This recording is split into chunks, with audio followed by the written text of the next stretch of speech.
Hola, ¿qué tal? Muy buen día tengan todos ustedes. Me da mucho gusto saludarlos nuevamente. Soy Olmax Ayaca y estamos aquí con Podcast Agricultura y Somos Agricultura. El día de hoy tenemos una gran invitada a quien me voy a permitir presentar a continuación.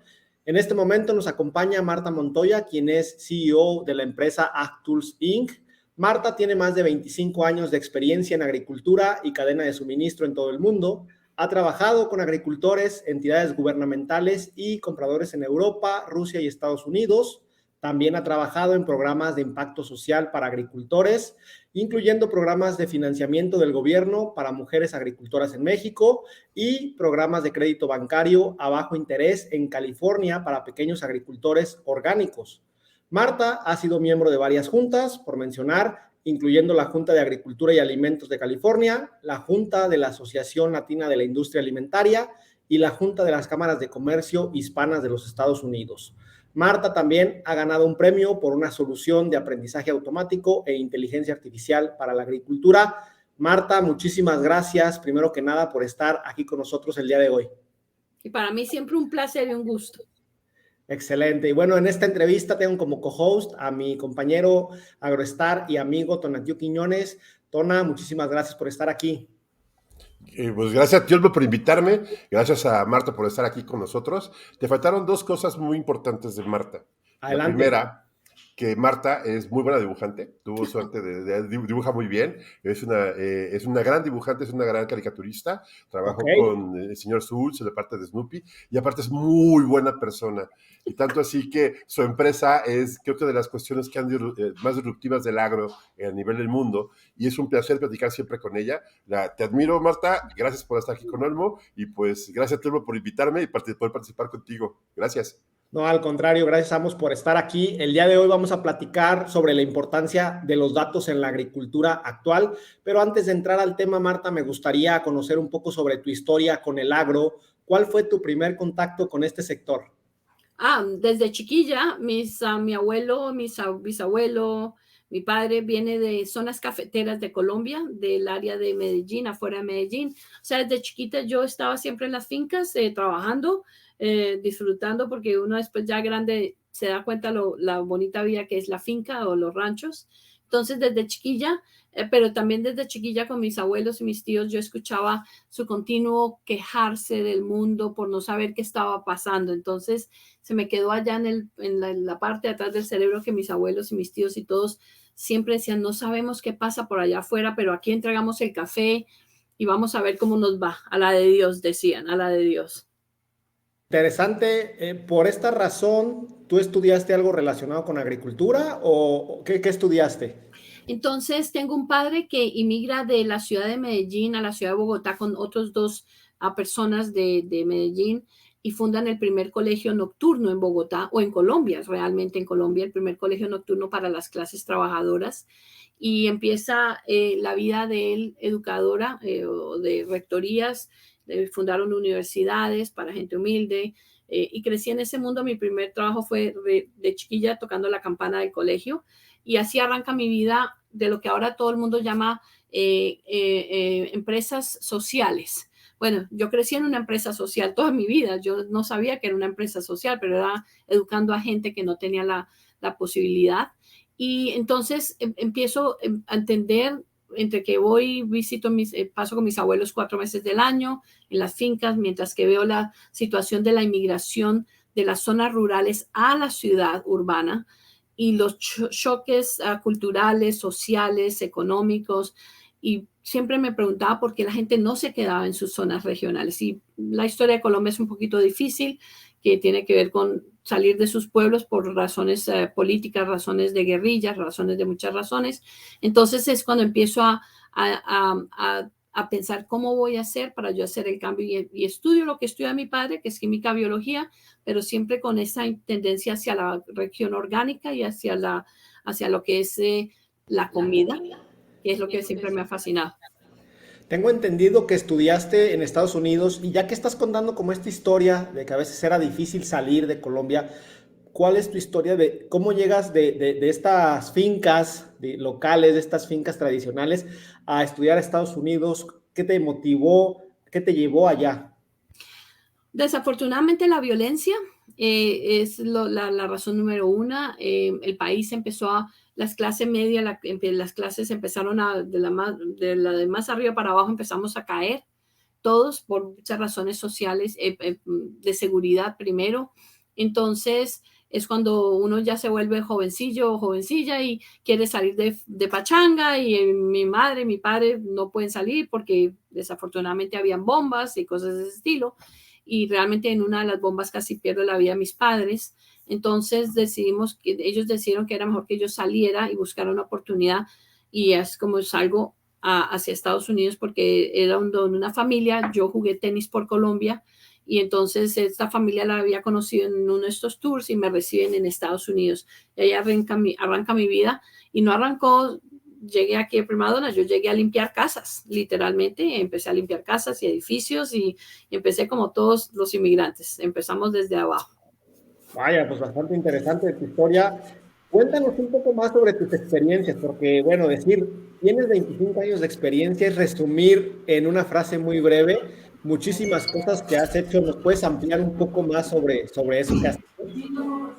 Entonces, una de las cosas que cuando llega uno a un nuevo país es bastante, se desajusta, y lo más interesante es que yo había visto los inmigrantes de las zonas rurales a la zona urbana de Bogotá, ¿cierto? Entonces, o a Medellín. Entonces, me acuerdo mucho pensando que cómo era que hacían, qué debo yo hacer, porque ya es en otro nivel, pero sigue siendo inmigrante y sigue ajustándose. Y yo te puedo decir que uno se demora entre 5 a 10 años en ajustarse a una nueva vida en una nueva región, cuando estás empezando, sobre todo desde abajo, ¿no? Pero lo que sí me llamaba la atención es cómo yo entro, primero lo que a mí me gusta, que era mi química, biología, era mi pasión, pero en el mundo orgánico y en el mundo vegetativo, llamémoslo así. Entonces es cuando empiezo a buscar trabajos, y esto es un secreto muy interesante que tengo, y es cómo hago para buscar un trabajo, así sea limpiando un edificio o limpiando la oficina de una compañía donde yo quiera trabajar. Y aplico para la recepción, para abrir y cerrar la puerta y poner estampitas en una compañía que compraba productos, comida de las Américas para Australia y Nueva Zelanda. Y aplico el trabajo, y pues dijeron, bueno, está como que sí puede estampar libros y puede abrir y cerrar las puertas. Yo podía hacer un poco más que esto, pero era la manera de entrar en el sistema. Y así fue como entré en el sistema del mundo de compras de comida, que era lo que ellos hacían. Tony, en esa época, que era la compañía de él, compraba entre 5 a 10, 20 millones de dólares en congelados de fresa, congelados de mora, jugos concentrados. Y eso es lo que me empieza a llevar la carrera, primero en el procesado, que dura en el procesado unos 4 a 5 años, y eventualmente me paso al mundo fresco, porque producía buen dinero. Okay, para este momento, ¿tú todavía no tenías la preparación universitaria o ya? Sí, yo ya había venido con la Universidad de Colombia, parte de la Universidad de Colombia, pero aquí me encontré que en el sistema educativo, que no es tan rígido como en Latinoamérica, o por lo menos en Colombia, donde arrancas una carrera y solo puedes estudiar ciertas materias, aquí me encontré con la posibilidad que yo podía estudiar otras cosas dentro de la carrera y sacar la carrera. Y fue cuando, como menciona, yo había querido siempre ser caricaturista, pero eso es el sueño de niños, ¿no? El hobby, llamémoslo así, ser caricaturista. Entonces yo empiezo a tener dos vidas, la vida del negocio y de la educación formal, estudiar, procesados y frescos, y viajar por todo el mundo haciendo estos desarrollos agrícolas, y mientras tanto soy caricaturista. Y entonces me monto en un carro, esa es la historia mía, me monto en un carro y encuentro que el señor Charles Schulz vive en California. Y yo soy caricaturista, y entonces me voy para allá a visitarlo, y empieza mi carrera caricaturista, y duró casi 15 o 20 años vendiendo los derechos de caricaturas a muchas compañías, a la NASA, a las cadenas de supermercado. Yo vendía tiras cómicas y libros cómicos, mientras que seguía haciendo desarrollos agrícolas mundiales, pero me servía porque yo hacía, cuando había tocado hacer una caja para mangos, yo hacía el dibujito de la caja de los mangos. Me tocaba hacer la caja de las bananas, hacía yo la caja de los bananas. Y siempre lo gracioso es que los que recibían los productos decían la de los caricaturas. Nosotros queremos el producto de las caricaturas. Te ayudó con el marketing. Sí, marketing involuntario. Excelente. Tona, ¿algo quieras añadir? Sí, yo creo que aquí es interesante. Yo ya había escuchado la historia de Marta. Marta es muy agradecida con lo que está diciéndonos. Bueno, le agradecemos bastante. Pero ya que estás metida en todo el tema del agro y empieza el tema de emprendimiento, empiezas a ver las posibilidades de crecer, ¿en qué momento nace Actus? Actus, ¿qué momento decides entrar a esto? Realmente Actus nace antes de ser Actus. ¿En qué pasa? Que cuando a mí me mandaban por todo el mundo a hacer desarrollos agrícolas, yo tenía que literalmente ir a los países y me iba a la capital, a donde estaba el gobierno, y caminaba, físicamente caminaba para buscar datos. A ver, ¿quién es el que tiene el último dato sobre qué se plantó en qué país y en qué región?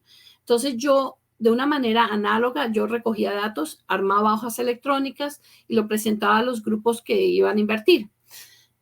Toda la vida hice eso porque yo no podía hacer un proyecto sin yo tener datos. O sea, me parecía un poquito peligroso, número uno, y la reputación mía, ¿no? Que estaba en la línea. Entonces, me conocían ya por todo, me empezaron a conocer un cliente, otra compañía, y empecé a ser conocida porque lo que yo decía estaba con datos. Entonces, mi reputación me traía con un poco de entender datos, así fueran análogos. Pero un día estaba yo en la mitad de una negociación de un comprador de México, entre otras, y un productor, un finquero de Estados Unidos en melones, y uno quería una cosa y el otro quería la otra, y yo veía los datos en los sistemas, y es cuando digo, ¿cómo hago para yo poderle dar los datos a ellos sin que yo esté en la mitad del camino para que no me crean a mí, sino le crean a un sistema que existe los datos? Y es cuando en la mitad de esos grados, en el 2016 más o menos, empiezo a pensar, ¿hay alguna manera que podamos sistematizar esto? Porque eso está muy difícil que yo lo siga haciendo solita. No solo eso, sino que ya me empieza a preocupar otra cosa muy importante, don muy tomate. Eso lo saben muy bien, que yo ya había venido encontrándome con la situación de que cada vez que había un problema de alguna índole, el que siempre quedaba impactado era el productor o el agricultor. Entonces yo pensaba, oh, eso es por allá en Vietnam, oh, eso es por allá, no sé, oh, eso es en México, oh, eso es en Estados Unidos. Siempre el productor perdía en cualquier parte del mundo. Entonces, cuando está pasando, esta comunicación entre el comprador y el productor, yo veo que el productor está casi con las manos atadas de que tiene que entregar el producto porque los productos tienen una vigencia y si no los entrega, pues pierde el productor y los compradores saben.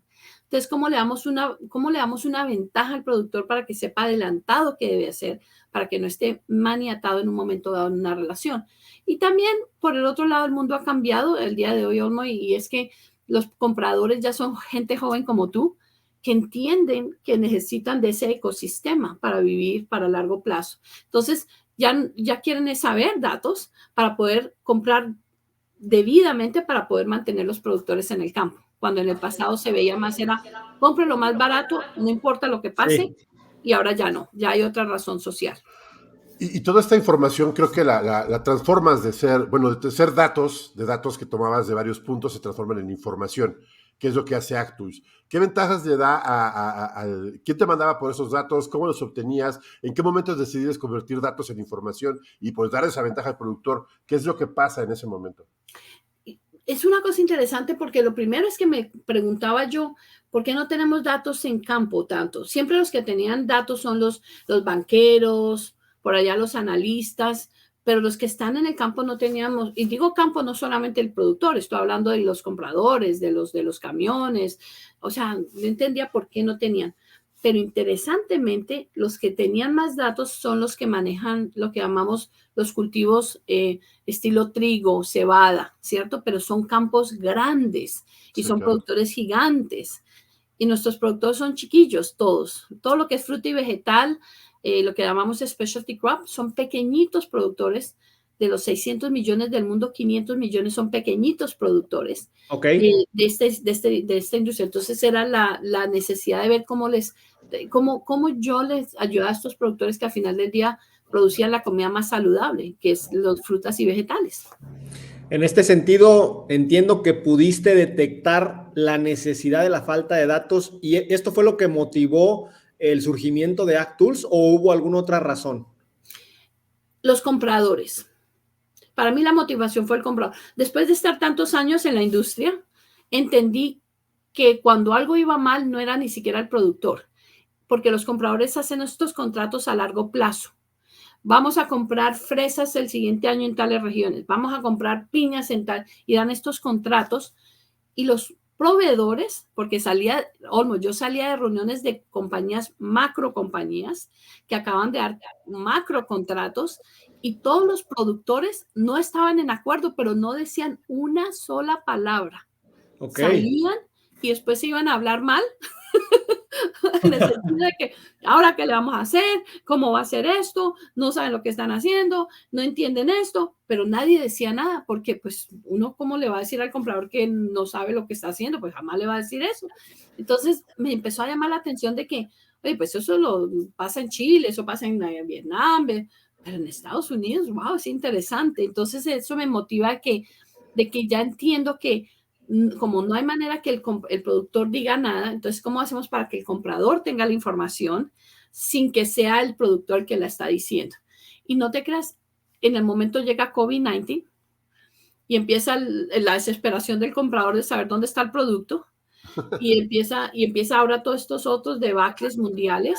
Y entonces ahora ya los compradores entienden que no, espérate, sí necesito los datos y necesito saber cómo manejar esto. Y por el otro lado, los productores también necesito saber quién produce qué. O sea que llegamos en el momento, nos preparó la vida, me preparó a mí la vida, el momento debido. Y ahí es cuando recluto a mis dos hermanos, Ok. que son Gustavo Adolfo y Oscar Gustavo. Les puse el nombre a los dos.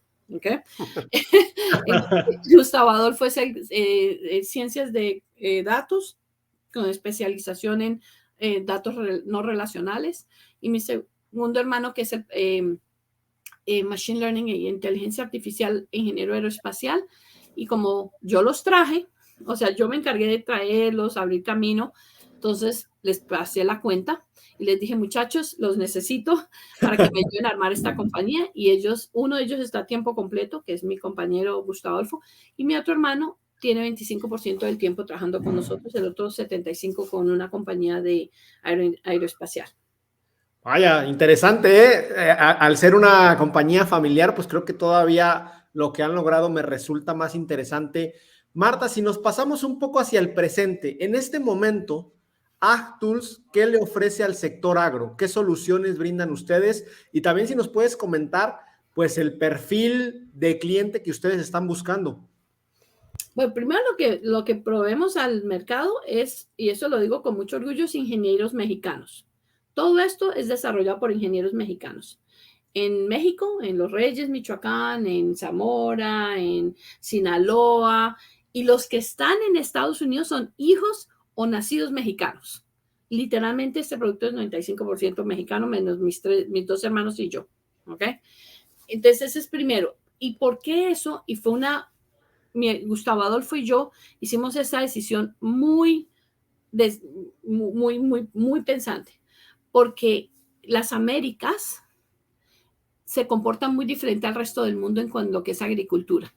Okay. Entonces necesitamos gente que viniera dentro de la cultura, de gente que ha nacido dentro de la cultura.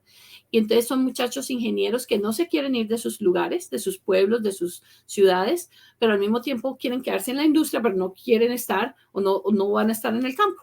Entonces eso es lo primero que presentamos, que el producto es hecho con ese pensamiento y con esa mentalidad y con ese proceso de entendimiento del campo, es de las Américas. Otra parte, lo primero. Lo segundo es el hecho que nosotros buscamos a aquellos compradores o aquellos productores que empiezan a entender que cuando se tienen datos se pueden manejar las compañías diferente. Y es difícil porque como venimos manejando la industria a la de Dios, literalmente a la de Dios. Sí. Hey, salieron 10 camiones hoy, a ver cómo los vendo, literalmente, mientras ahora ya voy a tener 10 camiones, ¿cómo planeo vender esto? O hasta cómo planto, cómo corto, cómo hago. Entonces, hay ciertos dentro del mundo una de las cosas que he aprendido es que el mundo de la tecnología tiene sus propias terminologías, pero hay ciertos pedazos de gente que se adapta a la tecnología. Nosotros buscamos es aquel que aprecia la tecnología, está arriba de la apreciación de la tecnología y al mismo tiempo tiene la decisión financiera de la compañía, porque entiende que al tomar una decisión impacta el flujo de caja de una compañía y a largo plazo. Entonces, esos son los clientes. Generalmente los clientes son cadenas de supermercado, grandes productores. Ahorita que estamos lanzando con Telcel en los teléfonos para todos los productores en todo México, con datos chiquillos y caricaturas en los datos. Ok. Todo caricaturesco, porque para que se haga la vida más suavecita mientras le vamos dando la información de las temperaturas de su producto en Oaxaca versus en Sinaloa versus en Los Reyes, el momento de la fenología, cómo están los mercados locales y los mercados internacionales, todo bien caricaturesco y entretenido. Excelente. Tona, dale, estamos entrando a los temas tecnológicos y de datos. Creo que es tu expertise. Adelante. Sí, es lo que más me gusta, creo que por eso admiro tanto a Marta, porque veo lo que está haciendo. Pero creo que vamos a empezar desde el principio. Tocaste un tema bien interesante, del tema de la digitalización en el agro. De todas las startups que yo conozco, bueno, empresas que se dedican a esto, creo que lo más difícil es digitalizar al agro. Que te entiendan, que sepan, pero que tengas que estar sobre ellos. O sea, que tengas que ir y presentarte con el agricultor y decir, ¿sabes qué?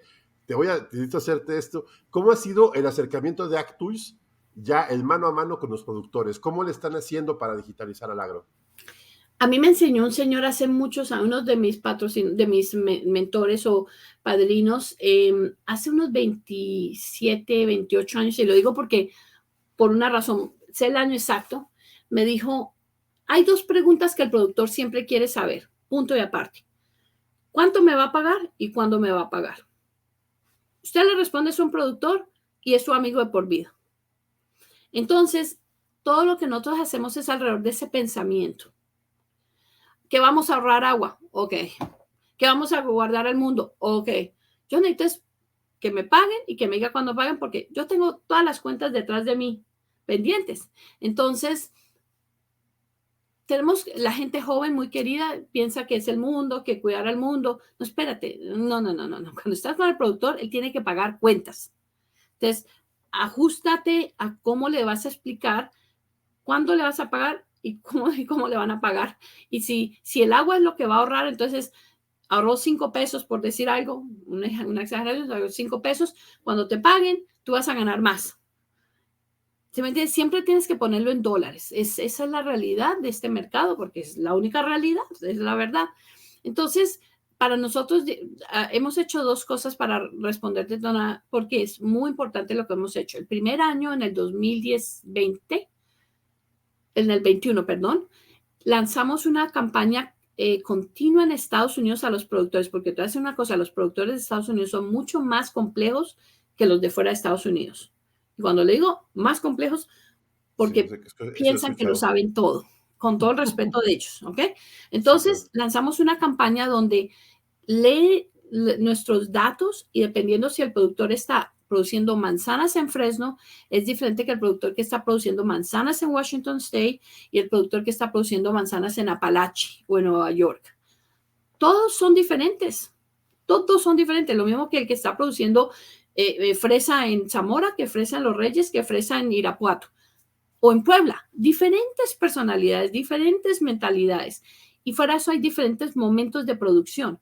Entonces nosotros lanzamos la campaña en Estados Unidos en el 2021, que es una campaña donde le dice, ¿dónde estás localizado? Y le empezamos a mandar información que es relevante, que si estoy en el momento de planear, plantar, estoy pensando cuánto dinero voy a gastar, qué voy a gastar. Entonces, ¿cómo fue el año pasado la cosecha, los últimos 5 años?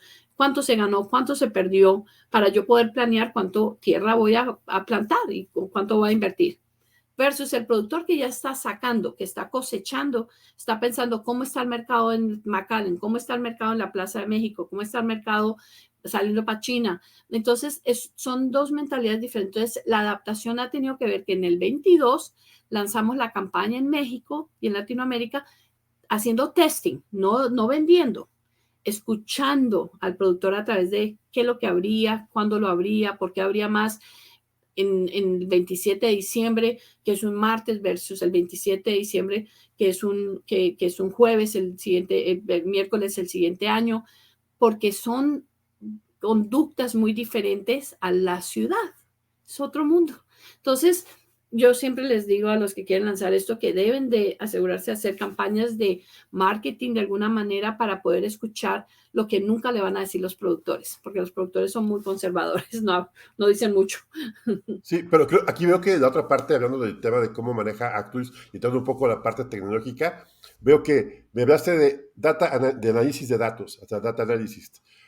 Supongo que también hay un tema de machine learning, por lo que estoy pudiendo saber que me estás diciendo. Y hay un componente de inteligencia artificial que están Exactamente. ya metiendo para poder llegar a entrenar un algoritmo y hacer una predicción. O sea que Actus le está ofreciendo al productor con un teléfono en su... Lo que yo le decía a muchos tecnólogos que a veces les hace muy complicado decirles, cuando me preguntan, una mañana me tuve una entrevista y me preguntaron lo mismo, ¿cómo llegaría la inteligencia artificial al sector agro?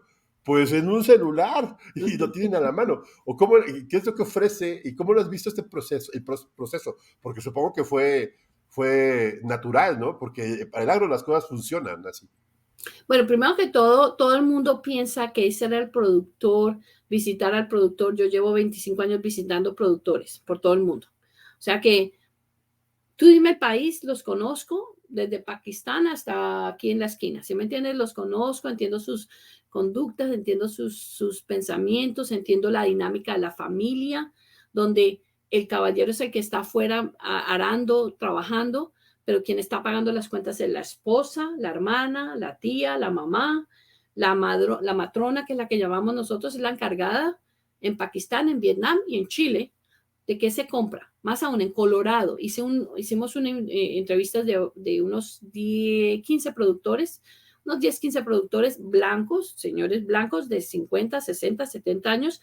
Y la pregunta era muy clara. ¿Quién decide lo que se compra en la finca? Mi mamá, mi esposa, mi tía, mi hermana, porque ellos se encargan es de la finca. Pero ¿quién decide la finanza? La señora. Entonces, esa dinámica es mundial, porque al final de cuentas, 95% de las fincas de este mundo son negocios familiares. ¿Y quién manda en la casa? La mujer. Las mujeres. Él se ve muy querido y muy guapo y muy fuertón allá afuera, pero la que hace la nómina, la que va al banco, la que haga los pagos, todo eso es ella. Entonces ella es la que controla mucho las finanzas de la casa. Entonces hay que saberle hablar que cuando mis fabulosos jóvenes llegan allá a los campos, tienen que empezar a pensar que deben de estar hablando con la señora allá en la casa, en la finca, no en el campo, ¿ok? Entonces, eso es una de las dinámicas que son importantes y la comparto abiertamente, porque entre más entendamos esa dinámica, más vamos a avanzar el agro y vamos a mantener al agro, ¿no?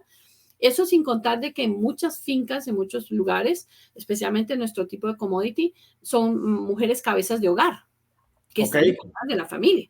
Entonces, también hay que tener cuidado con eso. Entonces, esa es una de los puntos más importantes, entender la dinámica de ellos y cómo entonces ya empiezas a escuchar y después a expandir más rápido y volvemos a lo mismo, ¿cuándo me pagas y cómo me pagas? Porque allá la señora atrás está esperando que, hey, acaba de ser el negocio.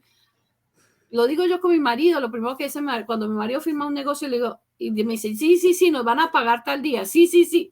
Las mujeres estamos al día viendo a ver cómo pagamos las cuentas. Así es, efectivamente. ¿Algún otro punto, Tona? Sí, bueno, a mí me queda muy claro que el manejar todo un mercado agrícola en el punto de vista de los datos, de sensitividad, y creo que hay un punto bien interesante que cuando tuve oportunidad de platicar contigo me gustó mucho, Marta, el hablar de la parte humana de lo que hace Actus, de a quién le dan oportunidad, cómo se la dan, quiénes trabajan en Actus y para qué y cómo los ves tú como la CEO. O sea. Yeah. Primero que todo son jóvenes que están recién graduados y los tomamos recién graduados para que no se nos vayan a las ciudades. Es lo primero. Llámenme, el que quiera, que no se vayan de sus pueblos, de sus ciudades, mantengan la familia, quédense con los padres, con los hermanos, con los tíos. Entonces, lo primero es, tenemos la paciencia porque venimos de padres educadores, de dueños de colegios, de universidades. Entonces, Gustavo, mi hermano, tiene una paciencia tremenda y enlista los muchachos. Mi hermano, gracias a Dios, le fue muy bien. Él fue uno de los primeros ingenieros de Amazon, fue uno de los primeros ingenieros de varias compañías, entonces la hizo bien. Entonces, cuando yo le pedí que viniera a ayudarme, él entendió la función social más grande que era, sí, ayudar a los finqueros, los rancheros, los productores, pero también cómo ayudamos a los muchachos a quedarse en las regiones y ayudarnos a crecer la industria. Entonces, traer estos muchachos es importante porque los entrenamos, los mantenemos, muchachas, tenemos ingenieras de sistemas en el sistema, mujeres latinas, hispanas, mexicanas trabajando. Y eso es lo único que nosotros estamos continuamente buscando ruralmente, productores. No buscamos a nadie en ningún otro lugar. Esa es la número uno. La número dos es la parte administrativa del negocio, la parte ya agrónoma y administrativa, también todos jóvenes de las regiones, porque lo mismo, vamos a lo mismo, podemos entrenar. ¿Sabes qué? Hay una cosa muy interesante y esto lo leí yo en Colombia cuando yo estaba creciendo. Hay un científico muy famoso que es el científico Patarroyo en Colombia, de un pueblito de la nada, pero un científico que descubrió no me acuerdo cuál vacuna. Y ese mismo muchacho, como muchos muchachos iban a estudiar al colegio de mis padres, que eran súper inteligentes, pero vienen de lugares que nadie se espera. Tenemos, yo pienso, y es mi, conociendo el mundo, tenemos una de las personas más inteligentes de todo el mundo, que la gente cuando yo las presento, hasta CEOs me dicen, oye, ¿quién es esta muchacha? ¿Quién es este muchacho? Porque no pueden creer que son tan inteligentes porque como son mexicanos o mexicanas, y pues no se ven así altototes, no se ven así no sé qué, y quedan en shock. Literalmente ayer estaba hablando con un cliente gigante y me dice, no, y me traes a Paula. Paula es pequeñita. Paula es de los Reyes Michoacán, pero Paula, así, una de las mujeres más inteligentes con las que yo he trabajado. Porque estas son como diamantes por ahí perdiditos, pero de pronto se le da la oportunidad y ¡chum! Brinca. No, pues un saludo a Paula desde aquí.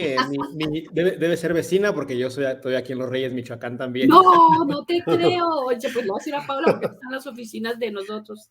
Ah, mira, excelente. Pues ahí nos ponemos en contacto. Oye, Marta, con todo esto que nos has comentado, creo que queda muy clara la importancia de contar con la información adecuada. Tú que que eres una experta total en este tema, ¿cómo ves el futuro del data en el agro? Apenas vamos comenzando, creo yo, a realmente recabar datos. No sé tú qué opines. ¿Cuándo va a explotar realmente este asunto?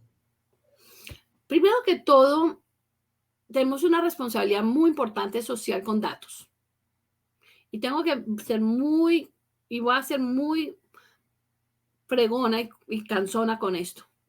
Pero los datos tienen que ser verídicos, bien sacados, porque hay decisiones que van a tomar seres humanos que van a impactar familias por hacerlo a las medias, ¿no? Entonces, yo le llamo que hay muchas lagunas de datos, lo que llaman lagoons en Estados Unidos, hay muchas lagunas de datos en el mundo.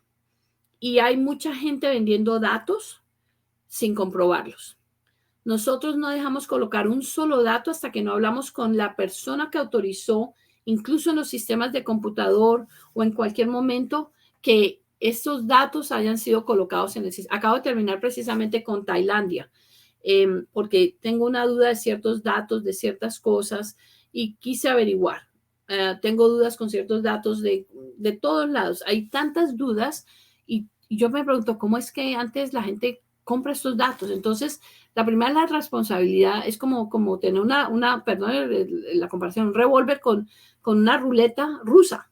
Sí. No puedes hacer esto, tienes que tener fijo los números de ¿cómo llaman? Los bullets, las balas. Las balas, perdóname, el número de balas exacto, porque cuando le estás tirando, esta gente va a tomar decisiones de rentar 5 acres, 400 acres, porque los datos me dicen que esto y aquello. Entonces, la responsabilidad moral y social es muy importante en datos. Eso, y yo vengo diciendo hace un par de meses, te vas a reír, Tonat, de que debemos de dar más clases de filosofía, no de religión, sino de filosofía en el mundo, para que los muchachos y la gente empiece lo bien y lo malo, la moralidad, todas estas cuestiones, ¿no? Sí, más en estos tiempos que se pierde bastante la línea entre una cosa y otra, ¿no? Sí, bastante. Sí, no, tiene que ser, esto es una situación moral, porque el futuro de los siguientes 15, 20 años depende de lo que hagamos hoy.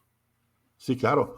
Sí, Está muy fuerte el tema de cómo va a cambiar el mundo. Ujú. Pues yo creo que en general Actools a mí se me hace una de las empresas que están siendo catalizadores del cambio y principalmente creo que Marta, es muy interesante ver todo lo que estás haciendo por el cambio. Acérquense a ver a Actools, los casos de negocio, toda la información. ¿Cómo te encuentran, Marta? Creo que es importante que tengas tus datos, de que sepan cómo encontrar Actools, dónde están.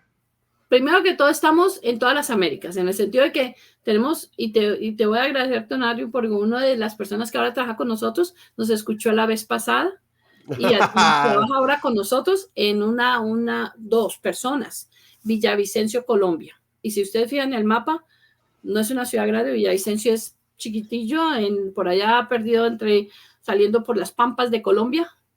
Y nos escucharon y gracias a ti y a esto tenemos 2 personas de zona regional.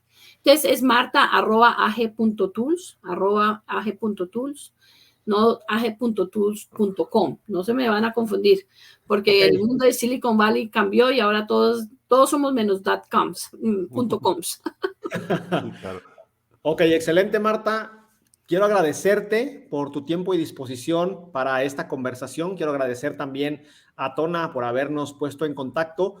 Para finalizar, me gustaría pedirte un comentario final para la audiencia del podcast. Una de las de los valores que tenemos en la compañía, que lo enfatizo todos los días, si puedo, es empatía. La empatía es muy importante en esta industria, es una paciencia, es calma, es un cambio social mundial, todos de a poquito vamos poniendo granito de arena para mejorar, pero tenemos que tener empatía por los que están trabajando en campo, cuando tú ves que está lloviendo y todavía están cosechando, cuando está la mitad de la pandemia se está trabajando, o sea, hay que tener mucha empatía en nuestra industria. Tengo clientes que empiezan a las 3 de la madrugada y terminan a la medianoche, porque la industria se mueve muy rápido, no puedes perder tiempo, donde te descuides puedes perder todo lo que ganaste en un año, lo puedes perder en un camión, todo lo que ganas, es así, los porcentajes son muy chiquillos, entonces empatía, mucha empatía por nuestra gente y paciencia. Excelente, Marta, muchísimas gracias. A todos ustedes, muchísimas gracias por estar ahí. Recuerden que yo los espero muy pronto con un nuevo episodio del podcast. Hasta luego. Hasta luego.